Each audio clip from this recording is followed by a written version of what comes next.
District, John Curran. Obviously stands 6'3", 300 pounds, comes from highly successful Pine Richland here in town. During his time there, he was 2024 Whitfield champ, 2025 Whitfield runner-up, 22-4 in his career there as a starter, team captain, first team All-State, first team All-Conference, absolute mauler on the field. If pancakes were a tracked stat, like he would definitely be probably leading the nation in that. Also holds 9 powerlifting records, so really strong guy. I think he squats like 650, which is 2 of me, I guess. Top offensive lineman in the state of Pennsylvania, world-class powerlifter, like I said. Outside of football, he likes to fish and lift. Not at the same time, I presume. And then just as a note for Coach Dowse, he was not at the camp that Lincoln was at, or else it might have been a slightly different outcome. The next guy up, so Nick Howard, he's a massive, and I mean massive, talented tackle out of Houston, Texas, so credit to Coach Bates for that one. He stands, I think, right about 6'6", 320, and he grows like a weed. I mean, every time I come down there, he's an inch taller and 10 pounds heavier, so we really like his upside and his size there. Comes from a really successful high school, Pearland High School down in Texas. Has had 4 playoff appearances down there, 3-time player of the week, 29 starts in his career, 2025 highest graded offensive lineman, first team all district. Also was a team captain, so you can tell that he's respected by his team. A 4-star tackle, top 33 tackle in the nation, and a top 55 player in Texas. So we're really excited about him. And outside of football, I think he wants to be a chef, so big shocker there for an offensive lineman. Last guy up, Mike Vanderord, another large, talented tackle out of Cleveland, Ohio, so credit to Coach Collins. Stands 6'7", 280, so him and I are looking each other in the eye. Comes from, St. Ignatius High School, a team that, they play, I think, the hardest schedule in the entire state for the last 3 years. So he's been tested pretty much every year. He was a 3-year starter there. Only allowed 3 sacks in his time starting there, so he can pass protect. Tallied 60 pancakes in his career, so obviously a physical player, an all-district and all-state tackle, and a top tackle in the state of Ohio. Outside of football, he likes to golf. He's got a 25 handicap, so he should hopefully stick to football. That's our 3 guys. Any questions?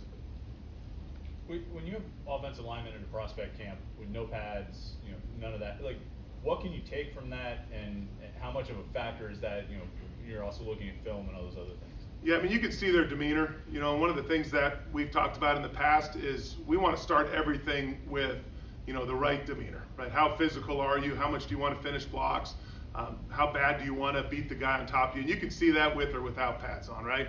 And then to play in this system, you've got to be athletic as well, right? This is going to be an NFL system. We're going to run the ball, we're going to throw the ball, we're going to do everything. So you got to be able to be athletic, and we can measure those things without pads on. What was John's demeanor at the camp when you had him? Physical. Without pads on, he still wanted to pancake everybody. Coach Dowse talked about, projecting where guys are going to be, further down the line. How do you go about that process when you're recruiting, high schoolers? As it relates to these 3 guys right here, Yeah. John will obviously be an inside guy. He's got that demeanor, the strength, the power, the leverage there to play inside. Those other 2 guys, Nick and Mike, they're going to be natural tackles. They're both long, athletic. They can play out there in the edge. They're great pass protectors. They're great run blockers. They can kind of do everything, so they're going to be more natural tackles for us. Is it easy to tell, what those guys are going to look like by the time they're seniors? Are you able to project that far out, like as far as, weight and size? Yeah, you can usually get a good look at them, based off the size of their head and their hands and their shoulders and their frame, how much weight they can put on. So, you kind of know what in the next 4 or 5 years you're going to see and how big they're going to be. What about these players makes them, I guess, just really, they fit really well in this offense, especially with the speed that Cable is playing with? Yeah, that's kind of, you hit it right there with, at the end of the question, is the speed, right? Like, we're not looking for the big 350-pound slow guy that kind of takes a while to run around, right? We're looking for a faster, more athletic player that can close the distance to blocks, that can get to the second level, that can get back in protection, protect our quarterback. So for us, these 3 guys carry not just athletic ability, but then there's, the John Curran effect too, right? The I'm going to finish you, the Mike Vanderord, I'm going to get 60 pancakes, right? Like, those are things that I think are hard to teach. We've got a 5-man sled out there that has a certain level of teaching for aggression, but some of it's built into who you are. and that's something that I try to hunt. Starting off, Wyatt Villarreal, tight end from Salina, Texas. Obviously from my home state, so it's one that, you know, it's an exciting recruitment process with him. You know, the first thing about Wyatt when you look at him is he's a winner. You know, they're going 29-game win streak right now. He's in the midst of another state championship run. So he's had a great program. You know, head coach Bill Elliott, there's a high school legend there, right there in the DFW area. He's got a great offensive coordinator there. His son played quarterback at North Carolina, Nate Elliott. So he's in a great system that does a lot of multiple things, uses Wyatt in a lot of different ways. You know, similar to our offense there. You know, then the second piece about Wyatt, he loves football. You know, like every time I talk to him, you know, like Coach Dew's talked about, we're always having phone calls with these guys. I mean, he's talking nonstop about, like, he gets out of school, he's going to do something with his trainer. He's going to do physical therapy. He's going to do some recovery. Like, it's nonstop football. And down there in the morning, they practice at 6 a.m. You know, he's up at the school at 5 a.m. every single day. He does stuff before practice. You know, and then after practice, he's doing stuff, extra throwing with his quarterback, who's a really good player as well. So it's just, I mean, those are the type of guys you want. You want a winner, you want guys that love football. And then from there, you know, the big picture side of things, he comes from a great family. You know, John, his dad's awesome. I probably had more phone calls with him. You know, I strive to love my kids as much as he loves Wyatt. And then his mom, Suzette, who's an incredible lady as well. So just great family. His sister works in ops at Georgia Southern. So football is in their DNA, obviously being from Texas. So can't wait to get him in the room. He's a great piece. You know, all the tight ends have a great relationship with him already. He's already been talking to Mason a ton. You know, he's a smart guy. Obviously, talk to the quarterback and get more catches. So can't wait to get him here. What kind of attributes attracted you to Wyatt when you look at what he can do in the pass game and also as a blocker? Yeah, and I mean, on his recruitment, you know, I mean, he was a guy that I saw as a sophomore, so I've kind of seen him grow up and develop and grow into his body. I mean, he has a massive head. He's grown into that in a lot of ways, so I'm excited about that. But he can do a lot of things in the pass game. He can stretch the field horizontally and vertically. You know, he's got a big catch radius. I mean, huge arms, big hands, so he can kind of be a safety net underneath. So excited about a lot of things that he can do for our offense. Do you find one side of that, either the blocking or the pass catching, route running, is easier to teach? Like, you want to recruit guys who have one of those skills intrinsically versus, you know, you can bring them in and teach them something? Yeah, I think when it comes to tight ends, I think a lot of times, as long as they're twitching, they're explosive, and they're willing to put their face in the fan, which that's always kind of the hard part to find out because so many of those guys are flexed out at time. You know, Coach Darville always messes with me. I'm always recruiting wide receivers. But as long as they have that twitch and explosiveness and they're willing to do it, you can teach them the run game stuff. I think the pass game stuff's a little bit harder, you know, to pick up on for guys, you know, because if you're not a great athlete, you know, I can't get you to run routes the way that we need you to do in our offense. Anything else? Yeah, Tony Forney, you know, blocking kicks. Is that somebody that, you know, does he jump out to you as well as like a special teams asset? Absolutely, absolutely. You know, going into it, like, you know, when I do stuff like the hype video for a lot of our guys when they do their OVs, and, you know, I'm always excited when I see guys doing stuff on special teams because that stuff all correlates to the next level. And, you know, a lot of these guys, you see it this year, you know, not to talk about it, but there's a lot of guys that played a lot on special teams as young guys. So that's going to be stuff that correlates well for us. The other guys in this class that you are hoping to get on your special teams unit? All of them. All of them? All of them. Every single one of them. We played a lot of freshmen this year. We'll play a lot next year. I was curious from the official visits, did you bring the big hat into the equation? I feel like I saw you wearing it. Yeah, the big hat is in my office still. You know, there's a couple props in there, Darrell Revis jersey as well. So yeah, there's definitely some props, you know. So, but that's what makes it so fun. You know, you get to do a lot of fun things during OVs and just show who we are. You know, being authentic. Like I'm the same person every single day. So that's kind of what that's all about. All right. So I had 2026 running back Damon Ferguson, Jr. He's about 5'11", 200 pounds. You know, fast guy. The biggest thing about Damon, though, you know what I mean, I can bore you with all his stats and stuff that y'all can look up. But the biggest thing about him, you know, we've been recruiting Damon since he was a sophomore, you know, in high school. And I mean, we recruited him when he had, you know, 2 offers. We were one of the first to get on him, you know, and Coach watched his film and he was like, this guy's going to be special by the time he's a senior. You know, and then he blew up and got a bunch of offers, and then Damon, you know, stayed with us. He stayed loyal, you know, and, you know, he kept recruiting him, kept talking to him, and he just, you know, kind of stayed with us. But the biggest thing about him, like Coach Bro said, you know, things that you don't know is that, like, he's a leader.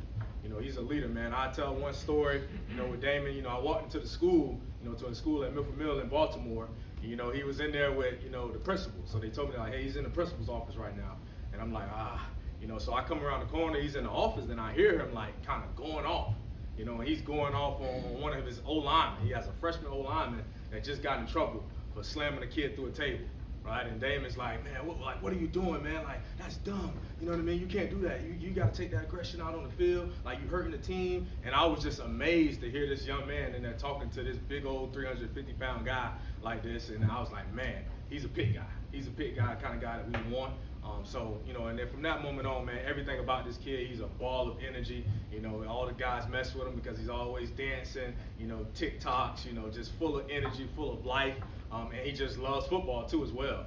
You know what I mean? He plays football, he runs track, you know, does a good job in track too as well. Speed guy, went 10.7 in the 100, 47 in the 400, and then 21.3 in the 200. So, and then he's versatile. He does special teams, returned a kick for a touchdown in his playoff game last week.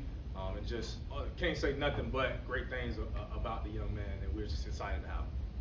How did you see recruits react when you went out on the road and you could take film of what Dez did last year, the pass catching and all the different ways that he was used? Did you see guys' eyes light up, that kind of thing? Oh yeah, absolutely. You know, Dez did a great job for us. You know what I mean? And he was a great, you know, example of what you can do in this offense. You know what I mean? So when you go to these schools and you show all the stuff that he did, you know, it gets them excited. Like, man, I can see myself doing that. You know, and a guy like Damon, you know, he just, you know, can do it all as well. You know, he has great ball skills. You know, he can run, and then he's bigger. You know what I mean? He's a little bit bigger than Dez. So that's why he provides, you know, so much great things. Loyalty has become extremely important in today's era of college athletics with the portal and everything going on. But Damon, you guys landed him. He still had a ton of other interests, but he was at just about every home game. I mean, just talk about that side of his character.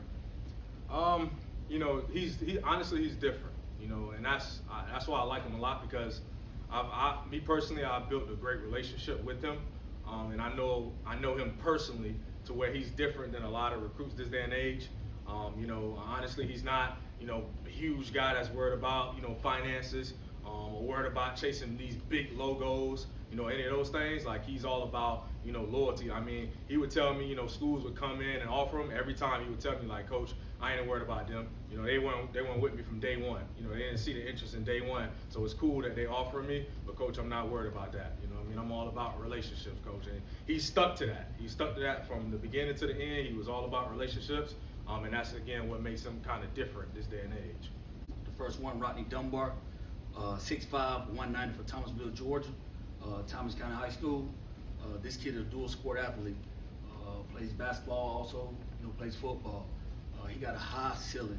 I mean, with this kid being able to be around him, his movement skills, the way he moved at 6'5", he moved just as well as a 6'5'9" guy. This guy's a hard worker, blue collar mentality. Every time I call him and talk to him on the phone, he's always around his cousins or his dad helping out, everything like that. So this kid right here is going to be a tough kid. He's going to be special. Whenever I went to the school, I was able to see him and see him interact with those kids around him. Being a leader, being able to talk to some of the running backs, being able to talk to some of the receivers in there, just being a guy that you want in your room. And that's what's so special about that kid there. You know, he won state in his sophomore year, and right now he's in the state playoffs right now and be able to win his senior year. He got a great group of guys that he's with to be able to go and try to fight and win the state championship. I'm excited to have him in my room, and the ceiling is high for that kid. The next one, Dylan Wester, 5'9", 165 from Palmetto, Florida, Booker High School. This kid is special as well. He is the cousin of LeJontay Wester, which is a rookie over there at Baltimore Ravens, rookie receiver. This kid is very special. The way he get in and out of his routes, he can play inside, he can play outside. He's just a smart football player. Also, with this kid, you know, just being around him, watching him practice. They had him at quarterback at sometimes. Sometimes he play on defense. That's the thing I love about him, that, you know, it doesn't matter whatever it is, he's a team player. If they need him on offense, they need him on defense, he was able to contribute and help out for the team. And that's what type of players that you want in your program right there. Guys that's wanting to help out and do whatever they got to do to help your team be successful. Not only will he help out on offense, but he also will help out in the return game.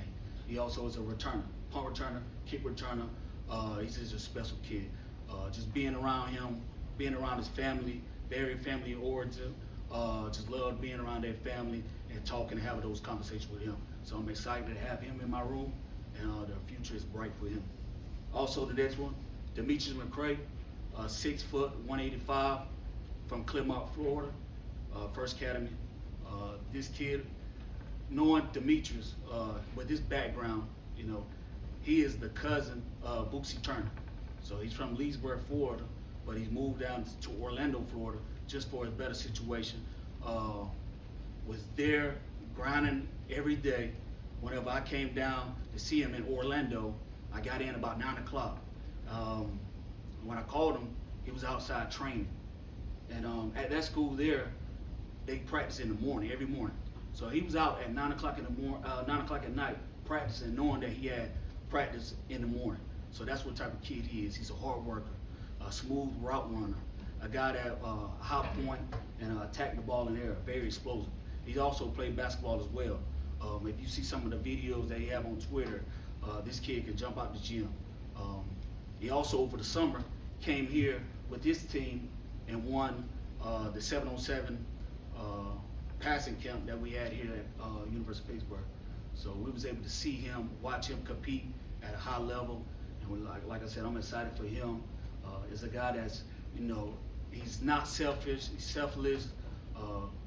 Mid-year, he had to go play running back because their running back got hurt. So he was doing whatever he needed to do to help out the team. And those are the type of guys that you want in your room. You want guys that's, you know, it's not all about them, it's about the team and how it's going to help us be successful. So I'm proud, and I can't wait to have him in my room as well. Last but not least, Brian Hamilton, 5'11", 165, from Tampa, Florida, Gaither High School. This kid is one of those kids that, you know, can take the top off. He also can play inside and outside. He's a 10-6, 100-meter sprinter. He also runs 22.6 in the 200. Over the Under Armour camp back in the summer, he had the second fastest time out of the country. He ran a 4.40 at the Under Armour camp. So with this kid, he's going to be very special as well. Play basketball. Just love his pedigree. He have a high ceiling as well. Just the way he get in and out of his routes, the way he contests the ball, go up and high point it. I'm excited for him. So with that being said, any questions? I feel like First Academy, you know, they had a thing where they were ineligible for the postseason and had players transfer and leave. What did it mean to you that Demetrius stayed with the team, didn't transfer? He could have gone to another school, he's a very talented player. Did that say something to you about loyalty, that he stuck with the high school and didn't leave? Yes, you know, with that kid there, you know, all he wanted to do was play football. He loved football.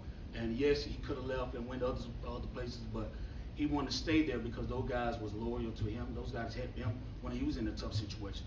So it shows right there that those are the type of guys that you want in your program, a guy that's loyal, a guy that's going to just stick it out through the good and the bad. And that's the type of kid he is. For wideouts, it's most many positions that you guys have recruited this cycle. I mean, I feel like you took a lot last year too. Could you just, what's kind of the philosophy behind taking so many guys at that one position, stacking? Well, here at Pitt, we're big on high school guys. Like, we want to develop our guys. We want to get them in there as freshmen and get them to play and develop them at the level that we want them to be at. I'm not big on trying to get transfer guys and all this there because they're used to certain ways. And you know, here at Pitt, we want to push those guys and we want to hang our hat on developing guys. Like, if you want to get developed, if you want to get pushed to make it to that next level, this is the place to be. Because we just don't want to just chase stars or chase guys that's in the portal that's been at, you know, all these other different places. We want to get guys that fit what we do, you know, have that skill set. The guys that have that skill set to help us and take us to that next level. When you look at the last two recruiting classes, all the receivers are 6 foot and under, and then you look at Rodney, who's about 6'5". I mean, why did you want to have him in this specific class? Well, with him, see, like, I don't mind getting a big 6'4", 6'5" guy, but he got to have that skill set we're looking for. In this offense, we don't just run vertical routes and do deep ball and just 50-50 ball. Here, in this offense, it's an NFL-style offense, so you got to be able to run routes. You got to be able to run 15 to 18-yard Ds. You got to be able to run it 15 to 18-yard posts. You got to be able to stretch the field vertical. So We got to get guys that fit our system, guys that can run, guys can get in and out of their breaks, and guys that can stretch the field. So those are the guys we're looking for. Now, if I can find a 6'2", 6'3" guy that has those traits, oh yeah, I'm gonna be all for him because that's gonna help us be successful. So we're just looking for guys that's gonna help us be successful. So I got the quarterbacks. All right.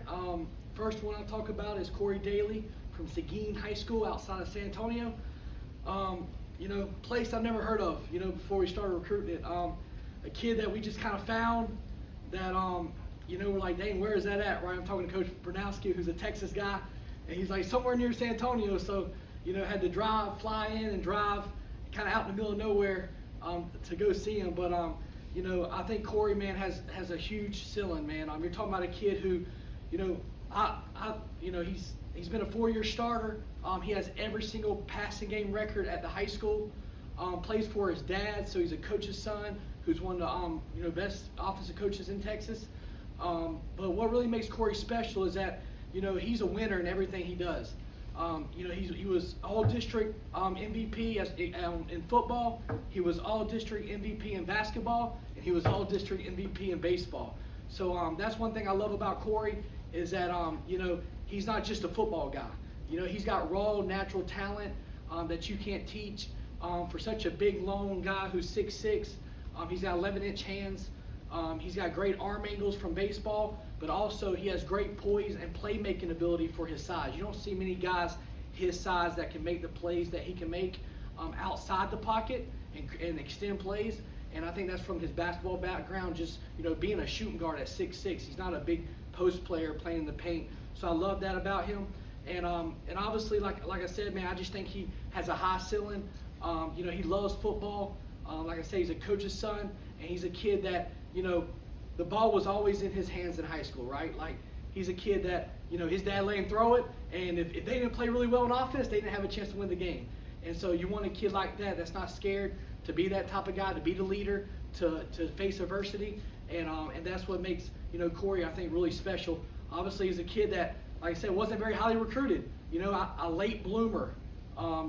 Starting to grow into his body, and now he's the 13th ranked quarterback in the country, right? So, I think he's going to be a special player, and I can't wait to get him here for January. Because I really believe the biggest development in quarterbacks are freshman to sophomore year, right? That's to me the biggest development, and the more reps they get, the better they're going to be. The second guy that we got, we got obviously 2 quarterbacks from the state of Texas. Is Angelo Renda. Angelo was a guy that we found, man. Plays at a great school, South Lake Carroll, who's not just one of the best teams in Texas. They're one of the best teams in the country. Head coach there is Riley Dodge, who dad's a big-time Texas high school coach. He was a quarterback also. He's probably one of the best offensive coaches in high school in the country. And they've just done a great job there with their system. Angelo's a kid that grew up in the same system from middle school to high school. And he's a kid that even when he was young, he was always one of the best players on his team. And he's another just productive kid. You're talking about a kid that had, in the last 2 years had over 80-something touchdown passes, over 20-something rushing touchdowns. He's a dual threat playmaker. And, the one thing I love about him is just how consistent he's been as a quarterback. You're talking about a kid who's only lost, one game as a starter. He's 28-1 as a starter, lost in the state championship last year. And right now they're basically a game away from playing for another state championship. So, the one thing I love about Renda is that he's a winner, right? And obviously the completion percentage is huge for me. The last 2 years he's been over 70%. So he's a very efficient player, and he knows where to go with the ball. And you can just tell that he loves the game. He studies the game. All he does is watch and talk football. And those two are, to me, to play in this position at a high level at Power 4, you got to have guys that have been productive, that are used to having the ball in their hands, and guys that love the game. Because to be great, man, everybody's talented. You got to have guys that stay in here and work their butts off, that watch film, and that want to, be the best they can be. So I'm super excited about him too. Anybody got any questions? Okay, just how do these 2 quarterbacks of yours compare and contrast in terms of their skill sets? And when you have one guy who's 6'6" and one that's 6 flat, just how does that maybe affect just what they can do just based on their frames? Yeah, for me, man, I never want to recruit the same guys. I think if you say that, hey, you want your quarterback room to all look the same, I think you can get yourself in a lot of trouble. I want my guys to all be different. And I don't care, how tall they are, or if they are really tall like Corey. Their skill set has to be what we're looking for, right? And obviously, Corey's a guy, like I said, who's super long, who's going to be a 230 to 240 pound kid. But he's not just a pocket player. You see a guy who can make people miss in the pocket, can extend plays outside the pocket. He has the ability to take over a game and do more than just throw it from the pocket. And then obviously, like I said, Arenda's a guy who he can do stuff in the quarterback run game. He's a track kid. He gets the ball in his hands. He plays in rhythm. So for me, man, it's more of a skill set of, hey, are they accurate? Can they run the show, right? Like when the ball's put in their hands in game film, can they go win games? And then do they have that toughness, that grit of competing, right? And to me, I love that they're different because it's fun to have different guys in the room and play to their strengths and obviously develop their weaknesses. If I'd asked you a year ago, December 3rd, 2024, would you have said you intended to take 2 quarterbacks in this class, or did that kind of develop once you found Corey? If you want to be honest with me, man, I'm always trying to take as many quarterbacks as I can get. If you want to win a championship, at any level, man, quarterback is the livelihood of the team, man, of the program. You got to have a quarterback to win a championship. The players got to believe in the quarterback. The coaches got to believe in the quarterback. Everybody's got to believe in the quarterback. So, you don't want a roster where you got one quarterback and the 2 or 3 other 4 guys, they're not very good or they can't play. Why not have a room full of 3 or 4 quarterbacks that can all win you a championship, right? And you can't be scared to find guys. When it comes down to it, some kids don't want to be to have 2 quarterbacks in the class, right? I don't like those kids, being brutally honest with you. If you're a kid that is scared of competition, if you're scared to come to Pitt and compete, well then, hey, you're not going to make it here or in the NFL one day if you're scared of competition. And that's what was so exciting about both these kids is they didn't care how many quarterbacks we were taking at Pitt. They just wanted to come play in the system and come build what we're building here and compete. And when it comes down to it, we're going to play the best player here. We always have. And who gets the best chance to win. You've talked in the past about you like to get your quarterbacks a lot of reps so you can see exactly what you have. Is it become any more challenging with having 2 freshman quarterbacks coming in at the same time? Not really. I think spring ball, we've done a great job here of getting our young guys developed in reps. You see that by having multiple true freshmen on offense and defense and special teams playing this year. We find ways to get reps. I'm all about developing. Like I said, I really believe the biggest part of college football is for a quarterback is how fast can you develop from your freshman and sophomore year. And it's our job to get those guys to reps. It's our job to coach them and to be hard on them and to try to maximize their ability as fast as humanly possible, right?